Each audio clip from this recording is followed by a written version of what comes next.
Ganyan po ang aking diskarte. Magbubukas tayo ng bale. Pagkatapos magbukas ng bale, isosort natin siya.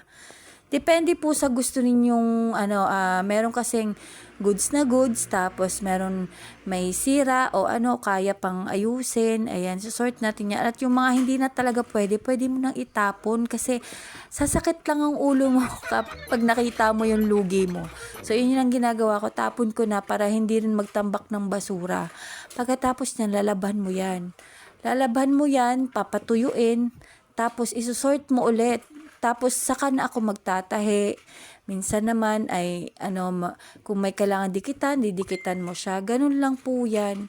Mahirap po talaga sa umpisa kung hindi ka po sanay sa ukay-ukay. Ayan mga be, mag-isa lang po ako dyan. Sobrang init nga po ng kwarto ko po. Yan po yung bodega ko. Nagbagsakan kasi yung iba kong stocks. Kaya nahirap